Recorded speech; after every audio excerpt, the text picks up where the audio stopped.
isolation for 7 weeks now. So how would you say you feel now in comparison to at the beginning of isolation? I think for me, like, I was like really stressed out initially because I was like, I'm going to have to work from home. I don't know what I'm doing. I set no boundaries in place. So I was working like 10, 11-hour days because I just couldn't turn off. Whereas now I'm like, great, working from home means I can wear my loungewear. I take my dressing gown off before I go on video call. But apart from that, I'm in my dressing gown. And yeah, I've kind of got used to it. It's quite nice. You guys know I've made the choice of coming up to grandma's just so I can like keep her company and help her out. Ever since I've been absolutely fine. Got a bit emotional last night, but we all do. It comes and goes. That's the problem with it at the minute, isn't it? It just you'll never not just be fine. It'll just come and go. I find that if grandma keeps me busy and asks me to do things and we'll go out for a walk or whatever, I find that I'm absolutely fine. Keeping yourself occupied, isn't it? Just like so you don't have loads of time to think about it. Yeah, definitely. I was quite excited for some reason. As we all are in a pandemic situation. Yeah, you know. I was like, oh yeah, I won't have to go to work because who likes work? And then college got cancelled. I was like, oh, well, now I have nothing to do. So I found myself getting up out of bed at like 1 o'clock every bloody day. Same routine every bloody day, nothing to do.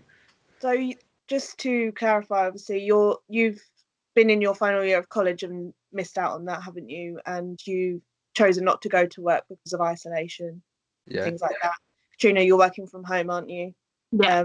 And Alan, you're furloughed, aren't you? Because McDonald's closed, and you're the only one still working, being essential. Yeah. Yeah. How's that going for you? Is there any changes? Would you say increase of customers, perhaps, or decrease? Do you work in retail? No, customers about the same. Both still cleaning. Is there anything really changed? You just said about cleaning more. Is that what the only thing that's really changed at work? What they've done to help you and the customers stay safe in your workplace? We're running out 10 customers in the store at a time. Got to keep 2 meters away from everybody. We got like plastic screens at the tills, and we got given hand sanitizer. Oh, that's a good one. Being given the hand sanitizer. No fight for that then. No. Anymore. I swear though, I don't ever want to see hand sanitizer after this is all over again. Obviously, the NHS is the biggest, hero of this situation. I think we can all agree on that. They do wonders for us all. But do you think people, for example, down working in retail, do you think they get the same sort of recognition that they deserve for, just supplying us with everyday, needs? I don't think anyone does. I feel like morale is low where people aren't getting recognition. Like so many people behind the closed doors that don't come out, don't like the people inside the post offices and in the shops, like growing the veg and doing whatever. It's just not. But you personally would say it's been a good experience of people being appreciative of yourself. Yeah. That's good then, at least. They've been thanked before. It's been eye-opening. I do think some of the services that have been like identified as key workers, I think people have kind of realised, oh, actually, yeah, they are essential. Like, how does my food get here without a delivery driver? How do I get to the airport without getting a taxi? The use of public transport, the people who've been like running that as well. Like, it's all those little things where like hadn't thought about it, because obviously the NHS and the healthcare workers are predominantly people's like kind of primary periphery, but it's like not. They don't think about everyone else and all the work they're doing. Alan, how are you finding, as I said before, McDonald's is closed, so you don't have any work now and you're furloughed. Just talk us through like how that feels and how you felt at the beginning as well, the uncertainty behind that and not actually having any work to do, even at home anymore. At the beginning, it was also, like you said, it was so, everything was just so uncertain. Like, you didn't know what you were doing from day to day, or even hour by hour, and then it started slowing down, and it was kind of all right, but I don't like not. That's my only job. The only job I've ever had. I've been there 6 years. I don't like it, but it's got to be done. Yeah. How do you feel about, we've talked before at the beginning of lockdown about the, not necessarily benefit because no one wishes this situation anyway, but the fact that you were on 0 hours, weren't you? And then you were able to work out a system of being able to be paid to have a bit of stability during this time. How's that for you? I've actually been really surprised. I genuinely thought that I wasn't going to get as much as I do. It's a weird one, isn't it? It is weird. Do you feel supported by like the government's responses to situations like your own, with being able to get paid? Do you think that what you've been supported sufficiently with that? Being able to be paid, I feel fully supported. Yeah. I mean, it's obviously not as much as, it's not 100% the right pay wage, but we're not going to get that. We were never going to get that, and I feel like I'm being supported better because I work for a company than other people are, like my dad being self-employed, and I feel kind of lucky that I haven't got a mortgage to pay and other things. Yeah. Same with you, Katrina. How do you think you've been supported as someone who works at home? Yeah, I would say I've been like really well supported. I remember the day, like the announcement was made on like the Monday evening, and the next day I was like, I don't know whether I'm going to come in, what I'm going to do. Do I work from home now? Do I not? And I ended up going in and just kind of getting the things in that I needed to make myself working from home work, because otherwise I didn't have like pens, and I didn't even have a chair. I've taken like an office chair in just because I didn't have that at home. And I kind of tried to set it up to make it as like the office as possible. And I'd say now, after a couple of weeks settling into it, I have got into a routine. I do get up. I do have a set pattern. I'm still working 5 days, which is really lucky.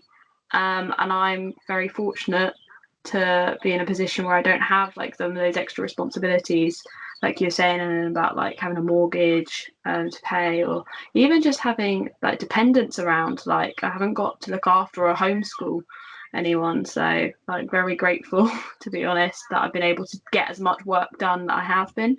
But yeah, I'd say I've been really well supportive, both by like my company that I work for and the government. So Leo and Alan, you've obviously not been at work, either of you. Have you missed being at work during isolation? 100%. Yeah. No.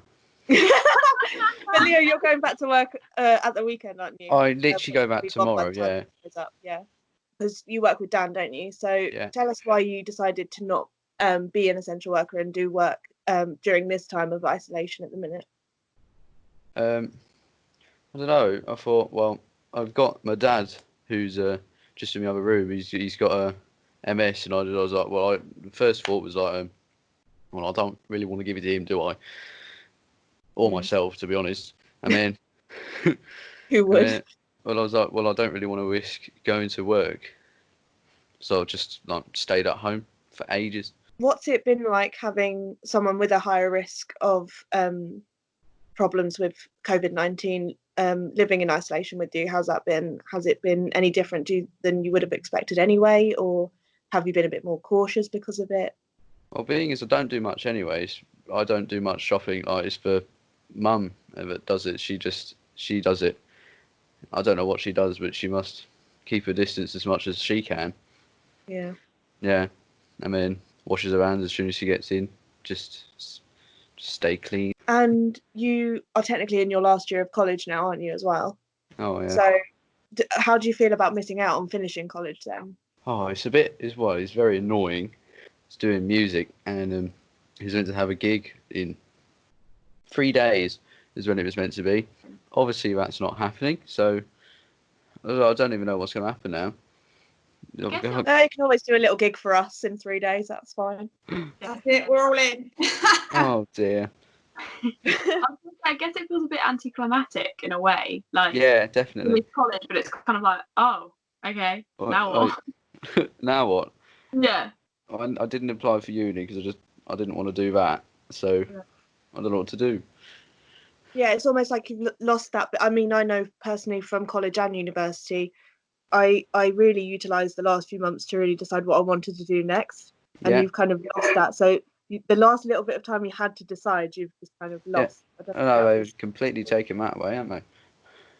So then from that, what's your opinion on things such as people that will then have to go back to education later and homeschooling as well? All of you, what do you think is, for example, the latest being reception year one going back first? At least to get taught there. Half the parents don't teach the kids, do they? I think it's a bit ridiculous considering, yeah, okay, that's their first years of learning. I get that, but you've also got, like Leo finishing college. You've got the year 11 students, year 10 students that need to finish their schooling. Yeah, exactly. They're already at their important bit of life where they're going to move on to the next stage of life, where they're going to work or go into college or do whatever, and they can't do that. So what are they going to do? Are they going to redo the year or what? I mean, what I took away from the reception in year one situation, I mean, I'm not the most clued up because I'm doing that avoidance of the news and things for my own benefit. But from what I took away with that, as you said, I'm not quite sure why we're not focusing more on the exams and the people that, are towards the end of education and want a nice round off and to be able to then set off on the path that they've thought about and had time to think about. I understand year ones and maybe year twos going back first because they are at that younger age where they're starting to do the basic maths, English, all that sort of thing. But they're still young enough for it to be impressionable. So if they don't go back to school, they could lose more than some of the older age groups. I get that. With reception, I have more of a uncertainty around that because obviously a lot of their play is more educational play, so rather than actual maths, English and that sort of thing. So by that respect, you could, as you said, you could do cooking with your kids or like the PE with Joe sort of side of things, whereas year one, year two, they're starting to do the learning which is beneficial and crucial at their age range.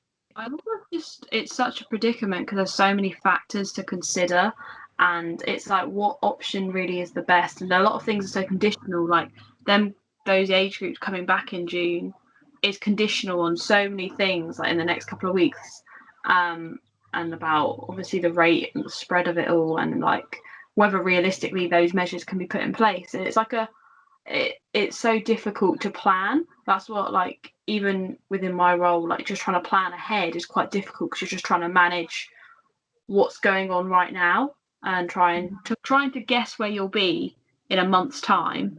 It's so hard. So I don't know what the answer is in terms of the education thing, and I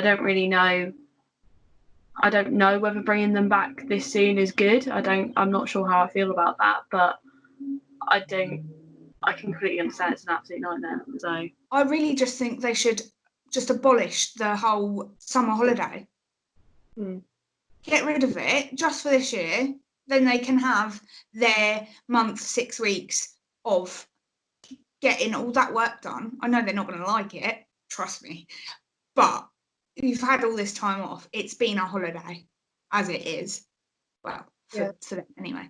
The hard thing about it, though, it's okay, yeah, people have been off, but it's been a pandemic going on. It hasn't been quite the holiday that anyone would have wanted. So once there's been time off, it's like a really difficult balance to kind of be like, actually, there's been so many other emotions during this time off. It's like, I don't know.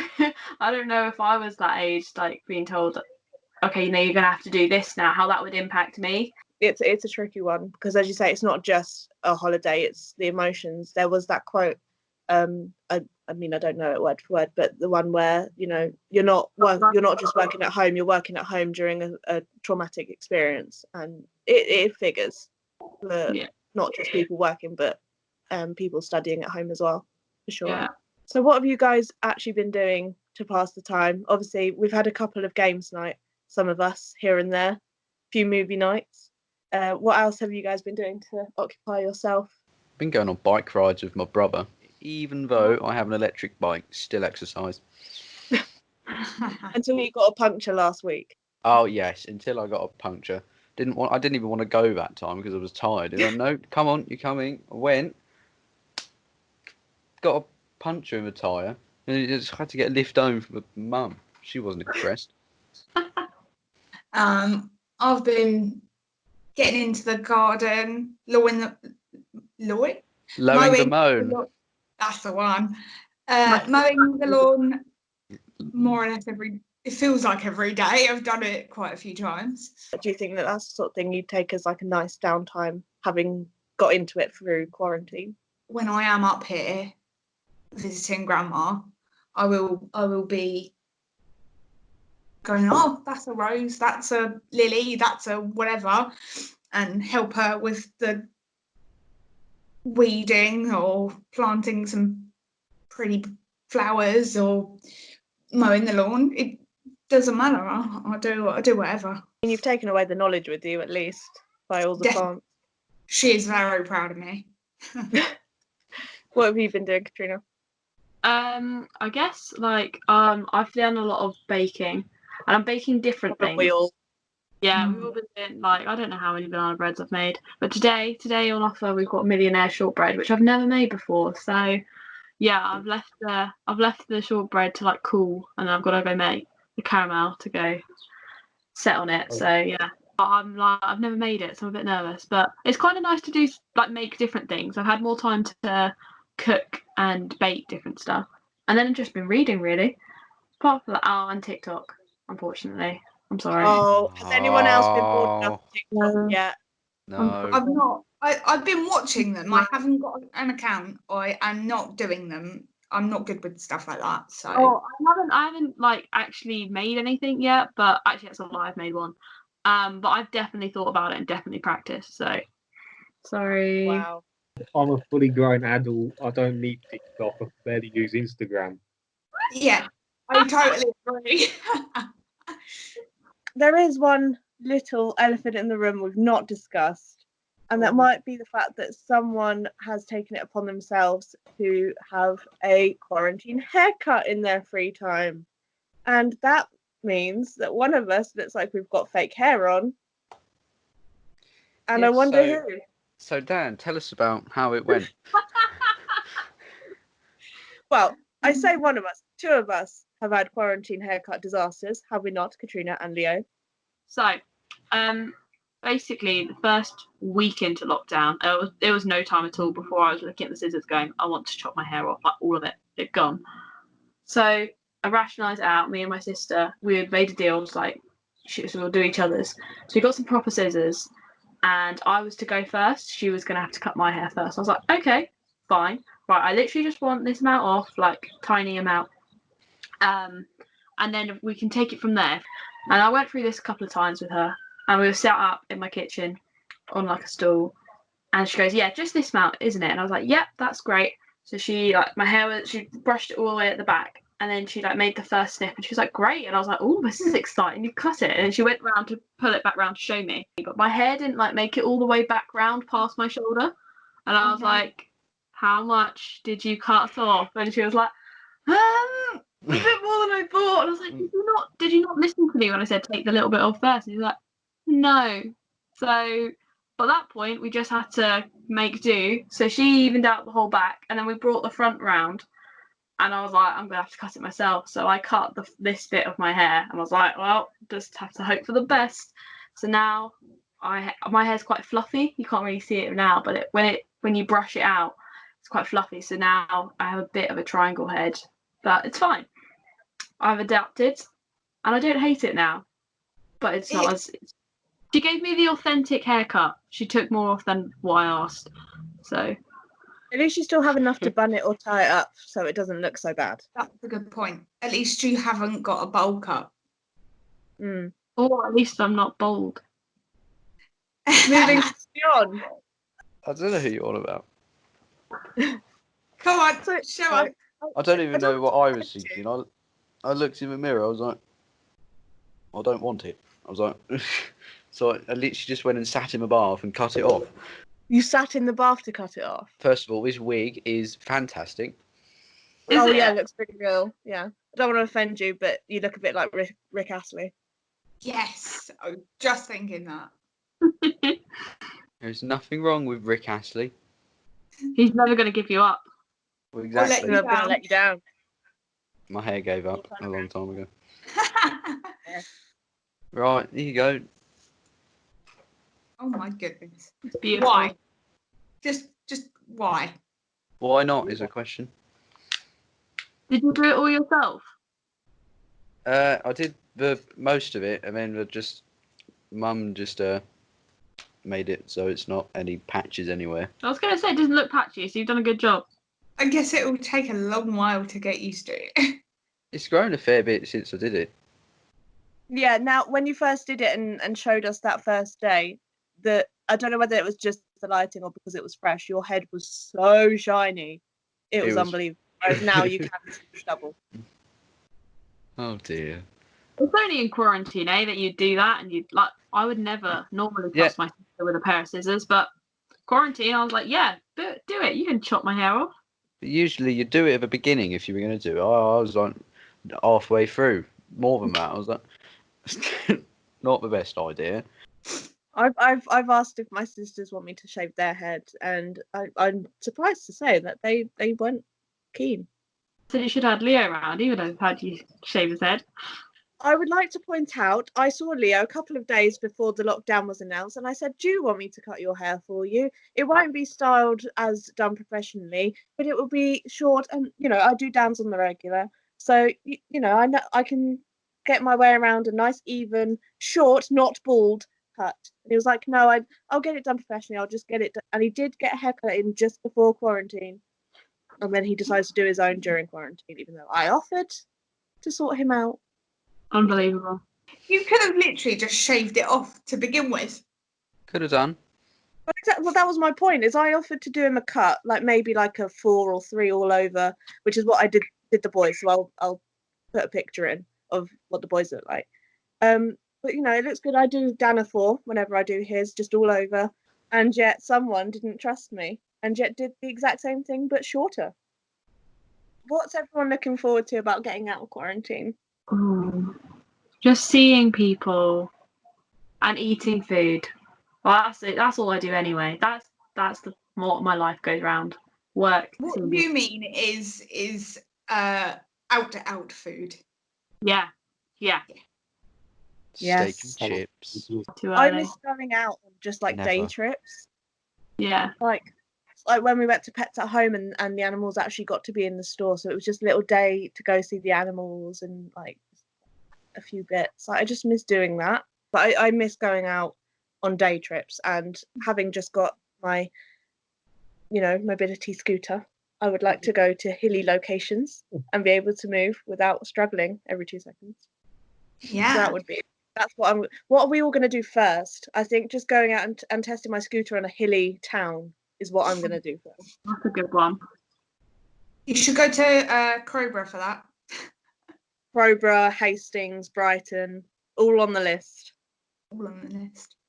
I mean, I tell you what, when all of the care homes are opening, I will definitely go and see my granddad. I severely miss my cuddles. So Me too. I was going to say physical touch and like just being near people that you want to be and not have to think, oh God, I can be near obviously my family, and my family are quite like close physical touch anyway, but like it'll be nice to go up and be like, oh my God, I can just hug you and not worry about it and just be like, oh, this is fine. So yeah, I miss my grandparents. I've been able to deliver a couple of times to them because they're literally a few houses down, but having to then be that doorstep, like seeing them in person, but being separated in a way is somewhat even harder. So I miss that. And I'm not gonna lie to you, I want to be able to touch Leo's fuzzy head. Yeah, I think it is just disappointing though in a whole like not being able to do things spontaneously. I know I've missed that, not being able to be like, I'm just gonna go do this today. I'm gonna fancy a mooch around town, which I don't normally care about. I don't like do anything downtown, but just to go and potter, and that I miss. Being like, oh, I'm just gonna go for a walk. Like I love a walk, but being restricted to one a day that killed me. I was like, what do you mean? Like I want to go so many other places. So I found that with all that sort of restriction made me want to do those things more as well. I was one of them, I must admit. Yeah. Good things come to those who wait. So hopefully something good's coming to all of us. Yeah, I think it's just you've got to keep up that positive mindset for sure. Yeah, definitely. Yeah, I'm definitely thinking about all the things that I'll do when I get out of lockdown. I've quite enjoyed actually we've had regular games nights as well, working out how to do things virtually that we could have done together. Like we've done Boggle, for example. Boggle, what's a game? We've got the Boggle and we show you the setup and then obviously all we just need is our pads and papers and then just finding out the ways to do the things like that. And like when we did Trivial Pursuit, that sort of thing. I've loved it, like trying to work that sort of stuff out. I genuinely missed that game. I haven't played it in 6 weeks. Is it 6 weeks? Yeah, something like that. But Rin's got a version, so we'll have to get her involved in another games night so that she We're not playing Boggle with Rin.